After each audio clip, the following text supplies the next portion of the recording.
Para sahabat sehat, masih dalam serial gangguan haid.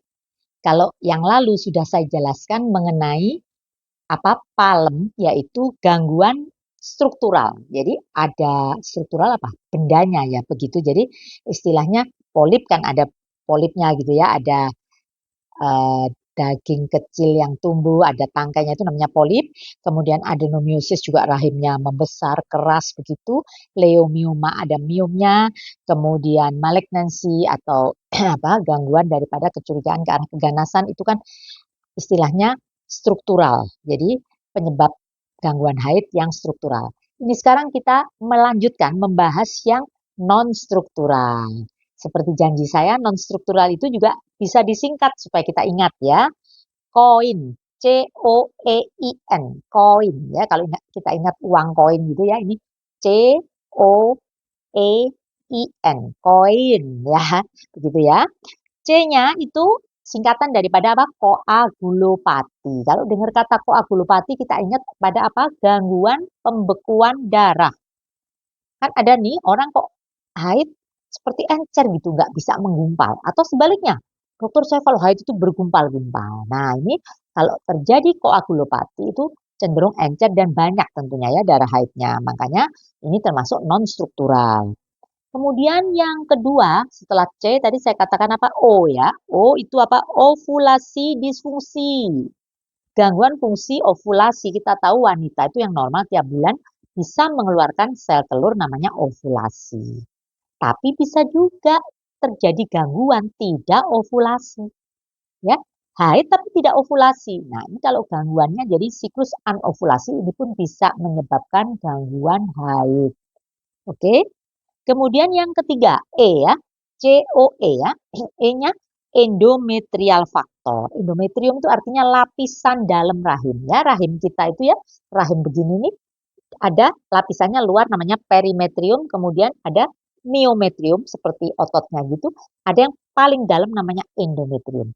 Pernah dengar dikatakan, dokter saya ini didiagnose oleh dokter di sana itu tebal dinding rahim saya. Nah istilah tebal dinding rahim itu endometriumnya lain jadi garis endometrium. Jadi tadi sudah saya jelaskan ya, seperti apukat gitu biar gampang ya, ada kulitnya kan, terus ada dagingnya kan, jadi ada miometrium. Sebelah dalamnya sebelum nempel ke biji kan ada seperti lapisan lagi tuh. Bijinya apukat kan ada kayak lapisan yang bisa kita kelentek tuh kalau kita mau makan apukat. Nah itu pada kondisi tertentu tebal. Nah itu endometrial faktor. Tebal istilah kedokterannya hiperplasi endometrium. Sehingga kalau dilakukan kirat kan ya, tujuannya ditipiskan. Yang tebal tadi dikerok, ditipiskan. Kalau sudah tipis kan harapannya tidak terus luruh.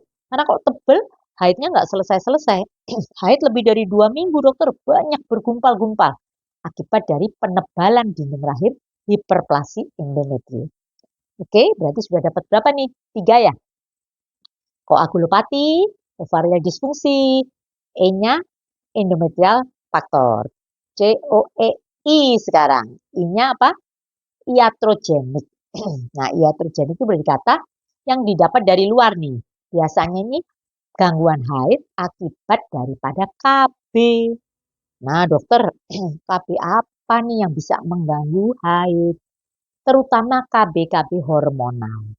Pernah saya jelaskan kan ya, kalau Anda pakai suntik KB, isinya suntik KB itu kan GMPA. Itu golongan hormon progesteron.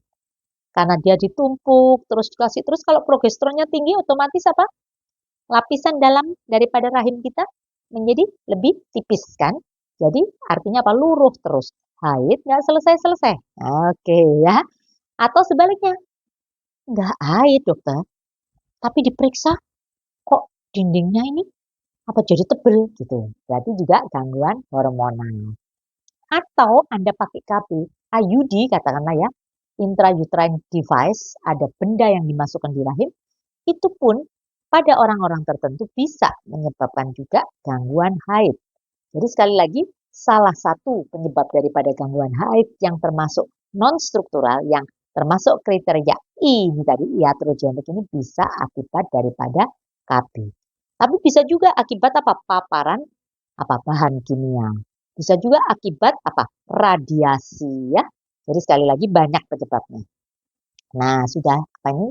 COEI sudah ya. Sekarang koin. Berarti yang terakhir apa? N ya. Kalau tadi yang M kan malignansi, yang palem ya, yang tayangan lalu kan palem yang struktural kan ada polip, ada adenomyosis, ada leomioma, ada malignansi. Ini yang non struktural, koin, ada koagulopati, ada ovarial disfungsi, ada endometrial faktor, ada iatrogeni, ada yang terakhir N. Nah, N ini singkatannya apa? Not ya, otherwise classification. Jadi maksudnya gini, termasuk yang nggak bisa diklasifikasikan dan lain-lain ya, bahasa Indonesianya itu dan lain-lain ya, singkatan yang N ini ya. Jadi sekali lagi bahasa Inggrisnya kan itu tadi kan not otherwise classification, artinya dan lain-lain. Jadi misalkan contoh nih, akibat sesar yang berkali-kali itu kan terjadilah jaringan parut ya, scar itu kan jaringan parut, bekasnya itu pada saat haid kan luruh ini apa, jaringan dalam, lapisan dalamnya rahim, endometriumnya kan luruh. Pada bekas sesar, skarnya itu pun bisa apa, ikut luruh, nggak selesai-selesai. Apa skarnya itu apa ya? Menjelaskan secara bahasa sederhana apa skar itu? Kalau di luar kan bisa mentol namanya keloid ya. Kalau di dalam skar ya jaringan parut ya, jaringan parutnya itu pun bisa menyebabkan. Jadi sekali lagi, kalau yang tidak bisa diklasifikasikan, salah satu daripada itu tadi, termasuk di dalam kelompok N ini tadi. Jadi sudah jelas ya, gangguan haid itu penyebabnya banyak banget. Jadi sekali lagi jangan dianggap remeh. Sekali lagi kalau ada yang tidak wajar, pokoknya ingat pesannya dokter Puan nih, 28 hari plus minus 7 hari. Kalau di luar itu berarti tidak wajar, tidak normal. Silahkan periksa. Nah nanti termasuk yang mana dokter akan menjelaskan, oh ya ibu ini ada polipnya. Masuk yang P struktural. Ibu enggak ketemu apa-apa, kayaknya ini ibu karena nggak cocok deh KB-nya. Berarti termasuk yang non-struktural yang iatrogenik tadi. Atau misalkan dokter menyatakan, oh iya ibu, setelah saya periksa, rahim ibu ini tebel, lapisan dalamnya tebel. Nah, berarti endometrial faktor. Perlu ditipiskan dengan cara kiret ataupun minum obat. Jadi perlunya periksa itu ya. Jadi sekali lagi, tidak semua gangguan haid diberi obat yang sama, diberi penghenti, katakanlah diberi minum obat golongan asam tranexamet. Ya, itu hanya menghentikan sementara. Tapi setelah nggak minum obat ya keluar lagi. Makanya harus diselidiki satu persatu. Nah, tentunya para sahabat sehat setelah ngomong palem, masalah ngomong koin, kan yang paling penting tuh gimana sih dokter penata laksanaannya daripada gangguan haid? Kan itu kan perlunya itu. Yang pertama selalu saya katakan, pola hidup sehat, lifestyle. Nah, apapun pola hidup sehat, mulai pola diet, pola pikir, pola istirahat, selalu saya ulang-ulangi, saya tidak bosan-bosan mengatakan pola diet sehat artinya gizi seimbang. Tidak terlalu tinggi karbo, tapi juga gizi seimbang, butuh protein, butuh karbo, butuh lemak, butuh vitamin, butuh mineral. Itu pola diet. Pola istirahat, jangan begadang terus ya. Kemudian apa? Pola pikir. Saya selalu katakan hati yang gembira adalah obat. Itu bukan hanya slogan, betul sekali.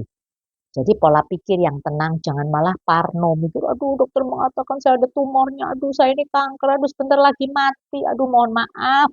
Sekali lagi itu jangan. Kita harus positive thinking. Hidup sekali harus pakai quote yang saya selalu katakan, ada 3 S. S3 ya, S3 bukan program dokter ya, S3 apa? S pertama harus tetap sehat. S kedua harus tetap semangat. S ketiga harus tetap sukacita ya.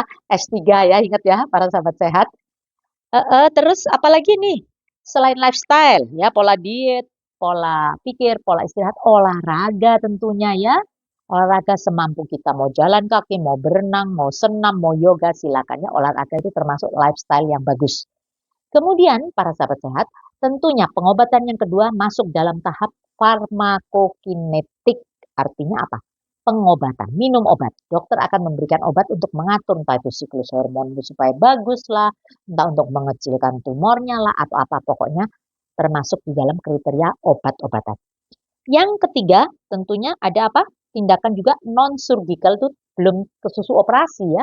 Jadi ngatur siklus. Aduh dokter bosen saya minum obat, masuk minum obat kok sebulan. Ngatur siklus saya bisa sampai 3 bulan ya. Para sahabat sehat jangan bosen. Sekali lagi, non-surgical dulu, baru yang terakhir kalau tidak berhasil terapi hormon, tidak berhasil pengobatan biasa, masuk dalam tahap surgical, artinya operasi. Operasi itu bisa dengan cara kiret. Kiret itu termasuk operasi juga kan? Karena pakai bius juga, tapi lewat bawah. Atau bisa juga benar-benar operasi lewat atas. Kalau ada miomnya ya diangkat miomnya. Kalau besar sekali dan kita curiga ke arah ganas, mungkin harus diangkat semua dan sebagainya. Jadi sekali lagi, apapun yang dokter nasihatkan itu pasti yang terbaik untuk Anda. Tidak serta-merta harus operasi. Tentu melalui lifestyle, pola hidup sehat dulu, dengan obat-obatan dulu, dengan non-surgical dulu, baru yang terakhir dengan surgical. Oke, para sahabat sehat. Kiranya sampai di sini edisi membahas mengenai gangguan haid. Silahkan kalau ada yang belum jelas mau bertanya, tulis di kolom komentar. Mungkin masih bisa jadi bahan konten berikutnya. Jadi nggak selesai-selesai nih. Karena ngobrol sehat ya. Tujuannya supaya tetap S3 tadi. Tetap sehat, tetap semangat, dan sukacita. Oke, salam sehat.